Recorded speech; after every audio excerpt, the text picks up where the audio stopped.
जो अहमदाबाद में जो विमान हादसा जो हुआ है, वो हादसा किन कारणों से हुआ, इसका पता लगाने के लिए विदेश की भी जांच एजेंसियां भारत पहुंच चुकी हैं और भारत की जांच एजेंसियां ऑलरेडी जांच कर ही रही हैं। तो वहीं भारत की जांच एजेंसियों को सहयोग करने के लिए विदेशी जांच एजेंसियां भी अब अहमदाबाद पहुंच चुकी हैं।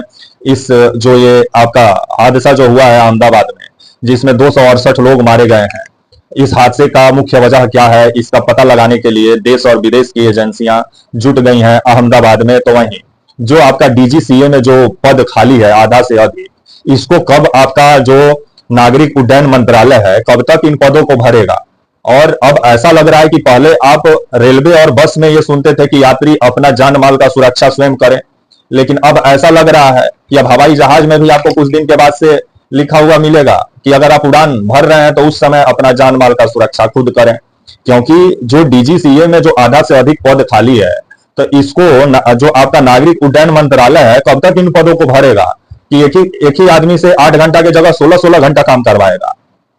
आइए पूरी खबर समझाएंगे, बताएंगे। तो वहीं ब्लैक बॉक्स मिलने की भी खबर आ रही है और पूरी खबर तभी आप समझ पाएंगे जब आप वीडियो को अंत तक देखेंगे और जांच में अभी तक क्या निकल के सामने आया है वो भी आपको वीडियो में बताएंगे। वीडियो को अंत तक देखिएगा तभी आप खबर को समझ पाएंगे, नहीं तो हल्ला हुरदंग वाला अगर खबर देखना है तो बाकी सब चैनल तो है ही। आइए फिर आपको खबर समझाते हैं, वीडियो को अंत तक जरूर देखें। नमस्कार, मेरा नाम विश्वजीत कुमार और आप देख रहे हैं वाक फॉर इंडिया न्यूज। खबर जिस तरह से आ रहा है कि अहमदाबाद में आपका 12 जून को जो विमान हादसा हुआ, जिसमें 242 यात्री सवार थे, जिसमें से 241 मारे गए। एक व्यक्ति इस विमान हादसे में बचने में कामयाब हुए, जिनका इलाज भी चल रहा है। तो वहीं खबर जिस तरह से आ रहा है कि आपका ये विमान हादसे में देखे तो ये विमान आपका जो है, ये आपका अहमदाबाद का सरदार वल्लभ भाई पटेल अंतर्राष्ट्रीय हवाई अड्डा से जैसे ही उड़ान भरा, उसके कुछ ही सेकंड में बताया जा रहा है कि ये विमान जिस तरह से आग के गोले में तब्दील हो गया और एक रिहायशी इलाके में जाकर ये विमान गिरा है। और एक आपका जो सिविल अस्पताल और बीजे मेडिकल कॉलेज का हॉस्टल से जाके ये जहाज टकराया, जिस वजह से हॉस्टल को भी काफी क्षति पहुंची है। और हॉस्टल का मेस में जो लोग खाना खा रहे थे उन लोगों के भी मारे जाने की खबर आ रही है। और बीजे मेडिकल कॉलेज और जो हॉस्टल था जहां ये विमान आपका बीजे मेडिकल कॉलेज का हॉस्टल पे जो लैंड किया, जिसके बाद खबर आया कि यहाँ पर भी काफी लोग 27 के तादाद में यहाँ लोग मारे गए, कुछ डॉक्टर मारे गए, कुछ आपके मेडिकल के स्टूडेंट मारे गए, काफी लोग गायब बताए जा रहे हैं जिनकी खोजबीन अभी भी जारी है। तो वहीं ये मौत का जो आंकड़ा बताया जा रहा है, अभी सरकारी आंकड़ा तो सामने नहीं आया, लेकिन 268 लोगों की मारे जाने की पुष्टि हुई है। जो विभिन्न अखबारों के माध्यम से जो खबर सामने आ रही है उसको अगर देखें तो 268 लोगों की मारे जाने की इस विमान हादसे में पुष्टि हुई है। तो वहीं अभी तक घर वालों को पार्थिव शरीर भी नहीं मिला है। जिनके घर वाले इस विमान हादसा में, जिनके घर वाले का जान गया, वो अपने घर वालों का पार्थिव शरीर के लिए अहमदाबाद का सिविल अस्पताल के बाहर चक्कर लगा रहे हैं। लेकिन खबर आ रहा है कि बिना डीएनए टेस्ट मतलब डीएनए टेस्ट कराने के बाद ही जो आपका पार्थिव शरीर है उसका जब तक डीएनए टेस्ट नहीं होगा तब तक घर वालों को पार्थिव शरीर नहीं सौंपा जाएगा। और उसके लिए अभी अहमदाबाद का सिविल अस्पताल में जो डॉक्टर हैं वो युद्ध स्तर पे आपका जो है वो डीएनए सैंपल का जांच भी शुरू कर दिए हैं। तो वहीं ये हादसा का मुख्य वजह क्या रहा होगा, इसको लेकर के जांच पड़ताल पूरा जारी है।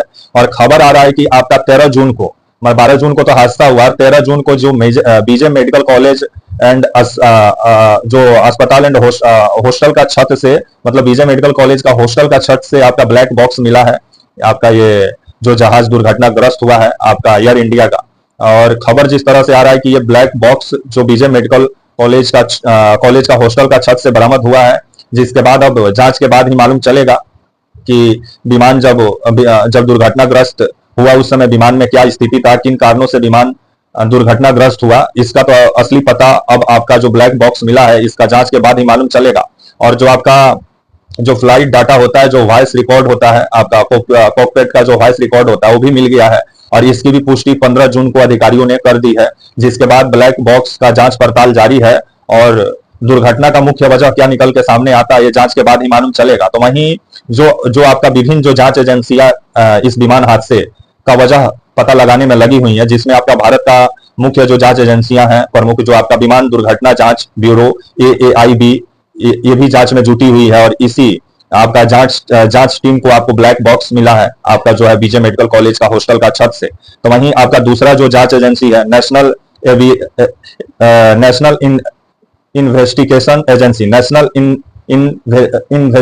एजेंसी जो है NIA, जो कि आपका ये भी इस मामले की जांच कर रही है, और एटीएस भी इस मामले की, इस विमान दुर्घटना का जांच कर रही है, क्योंकि आतंकवादी हमले की भी आशंका जताई जा रही है, जिसको लेकर के एटीएस भी जांच में जुटा हुआ है। तो वहीं आपके खबर जिस तरह से आ रहा है कि अंतर्राष्ट्रीय आपका जांच एजेंसियां भी अहमदाबाद पहुंची हुई हैं, जो भारत की जांच एजेंसियों को सहयोग कर रही हैं, और आपका दोनों अभी इस विमान हादसे का पता लगाने में लगी हुई है। तो अंतर्राष्ट्रीय जो जांच एजेंसी जो पहुंची है, आपका अमेरिका से एक जांच एजेंसी आई है, खबर आ रहा है नेशनल ट्रांसपोर्टेशन सेफ्टी बोर्ड, जो NTSB जो है अमेरिका का ये जांच एजेंसी है, ये भी विमान हादसा के बारे में पता लगाने के लिए भारत पहुंचा हुआ है। तो वहीं ब्रिटेन की जो जांच एजेंसी है, आपका एयर एक्सीडेंटल आपका इन्वेस्टिगेशन ब्रांच, ये भी पहुंचा हुआ है आपका जो है अहमदाबाद, AAIB, ये भी जांच में जुटी हुई है। और सभी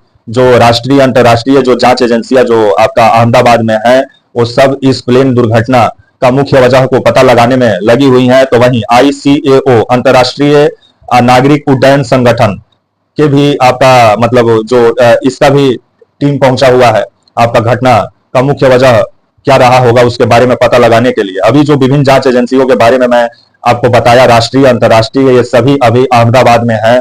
और जहां ये प्लेन दुर्घटनाग्रस्त हुआ है, आपका जो इलाका जो बताया जा रहा है आपका मेघानी, वहां पर अभी जांच पड़ताल में लगी हुई है आपका जो है विभिन्न जांच एजेंसियां। तो वहीं टाटा समूह का कहना है कि इस जांच को जल्द से जल्द पूरा किया जाएगा और पूरे निष्पक्ष तरीके से जांच करवाया जाएगा। तो आने वाले समय में जांच में क्या निकल के सामने आता है, लेकिन DGCA पे तो विभिन्न सवाल खड़ा होगा। और जो DGCA को रन करने का काम करती है भारत में आपका नागरिक उड्डयन मंत्रालय, जिसका आपके मंत्री साहब हैं आपका राम मनोहर नायडू, इन पर जिस तरह से विभिन्न सवाल खड़ा होता है, जो DGCA में विभिन्न पद जो खाली हैं, और बताया जा रहा है कि DGCA में आपका 48 से लेकर के 53% पद खाली हैं। तो इन पदों को कब तक भरा जाएगा? नागरिक उड्डयन मंत्रालय के मंत्री जी जो हैं राम मनोहर नायडू, इनको तो बताना चाहिए कि कब तक खाली पदों को ये भरेंगे। और खबर जिस तरह से आ रहा है कि ग्रुप ए में 559 वो पद खाली है, ग्रुप बी में 74 वो पद खाली है, ग्रुप सी में 181 वो पद खाली है। तो इन पदों को कब भरेगा आपका जो है नागरिक उड्डयन मंत्रालय, कि ये पद खाली रहेंगे? और ये जो पद खाली हैं, जिन वजहों से खबर जिस तरह से आ रहा है कि जो कर्मचारी DGCA में हैं, उनको जिस तरह से अधिक काम करना पड़ रहा है, जिस वजह से उनके ऊपर दबाव भी बहुत है, तो उस दबाव को जो आपका नागरिक उड्डयन मंत्रालय है, ये कब तक कम करेगा? और भारत में जो जहाजों की संख्या मतलब 2000 के आसपास होना चाहिए, उन जहाजों की संख्या अभी 1000 तक नहीं पहुंची है, जो आपका यात्री जो जहाज है भारत में। तो इसको लेकर के काम करना चाहिए DGCA को। DGCA में जो खाली वैकेंसी है, जो खाली पद है, उनको भरना चाहिए जो है आपके नागरिक उड्डयन मंत्रालय को। लेकिन अब जिस तरह से नागरिक उड्डयन मंत्रालय और जो इस मंत्रालय के मंत्री हैं राम मनोहर नायडू, इनका कहना है कि अब जो आपका प्लेन है, उसका यात्री प्लेन है, उसका बराबर जांच पड़ताल किया जाएगा। तो इससे पहले क्या यात्री प्लेन का जांच पड़ताल नहीं होता था मंत्री जी? अब तो इससे यही पता चलता है कि भगवान भरोसे क्या भारत का मतलब एविएशन सेक्टर चल रहा है क्या? मंत्री जी, इस पर तो आपको जवाब देना चाहिए। और जो खाली पद है उनको आप कब तक भरते हैं मंत्री जी, इस पर आप कब तक जवाब देते हैं नागरिक उड्डयन मंत्रालय के मंत्री जी? कि आप भी अब जो रेल मंत्री हैं अश्विनी वैष्णव, ये तो हादसा मंत्री से कम नहीं है क्या? अब आप भी हादसा मंत्री बनना चाहते हैं क्या? आपका जो है भारत का एविएशन सेक्टर का, जिस पर विभिन्न सवाल खड़ा होता है कि अगर नागरिक जो मतलब अधिक पैसा दे करके शांति से सफर करना चाहते हैं, लेकिन उनको आसमान में ही बेमौत जिस तरह से मार दिया जा रहा है, तो इसका जिम्मेवार कौन है? ये जो बोइंग कंपनी है, जिसका प्लेन न जाने कितना बार विमान में बैठने वाले यात्री बोइंग को लेकर के शिकायत की है कि सीट सही नहीं है, अंदर में AC काम नहीं करता है, सीट घूमता नहीं है। तो ये छोटी छोटी जो कमियां जहाज में पहले से सुनने को मिल रही थी, अगर इसको दूर कर दिया गया रहता तो इतना बड़ा विमान हादसा देखने को नहीं मिलता। क्योंकि विमान हादसा जो होता है वो छोटी छोटी गलतियां जब बड़ी बनती हैं तभी वो हादसे में तब्दील होती हैं। और इसको जो आपके नागरिक उड्डयन मंत्रालय के मंत्री हैं राम मनोहर नायडू, इनको थोड़ा सोचना चाहिए। और जो DGCA में जो आपका 48 से 53% जो पद खाली हैं उनको भरना चाहिए, ताकि जो दबाव है DGCA के कर्मचारियों पे वो दबाव कम हो और विमानों की संख्या भी बढ़नी चाहिए। खबर आ रहा है कि 1000 मतलब भारत में अगर यात्री विमान की अगर आप संख्या देखें तो 1000 भी नहीं है। इसकी संख्या आपका जिस यात्री विमान की संख्या 2000 होनी चाहिए। और कुछ विमान बताए जाते हैं जो कि मतलब अभी यात्रियों को एक जगह से दूसरे जगह ले जाने लाने का काम करते हैं। तो इन जहाजों का संख्या कब तक बढ़ेगा? आपके नागरिक उड्डयन मंत्री के मंत्रालय के मंत्री जी। तो वहीं खबर जिस तरह से आ रहा है कि ब्लैक बॉक्स मिल गया है आपका जो है वो जो ये आपका जहाज था एयर इंडिया का, इसका, और विभिन्न जो जांच एजेंसियों का मैं नाम बताया वो भी जांच में जुटी हुई है।